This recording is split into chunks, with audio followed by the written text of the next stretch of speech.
Hindi maitatanggi na isa ang kapamilya actress na si Janine Gutierrez sa may pinakamagandang mukha sa Philippines entertainment industry, subalit, marami ang mga nang-iintriga ngayon sa aktres dahil sa kabila ng kanyang angking kagandahan ay wala umanong lalaki na sumeryoso sa kanya.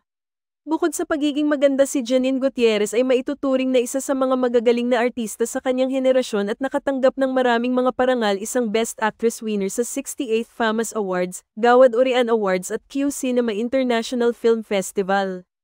Noong 2021, kinilala siya ng Rising Star Asia Award sa 20th New York Asian Film Festival.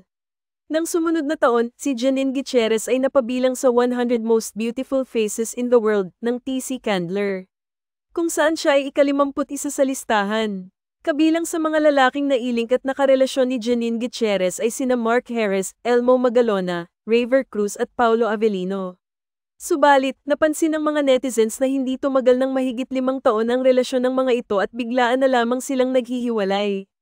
Tanong tuloy ng maraming mga nang-iintriga sa aktres, ano ang dahilan kung bakit walang lalaki na sumiseryoso sa aktres?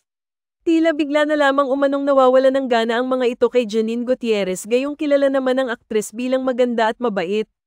Sa kabilang banda, marami naman sa mga tagahanga ng aktres ang nagsasabi na baka ay hindi pa lamang natatagpuan ni Janine Gutierrez ang lalaking para sa kanya. Lalaking handa siyang tanggapin anuman ang kanyang buong pagkatao at kung anuman ang kanyang mga pinagdaanan. Ano ang sa inyo sa balitang ito?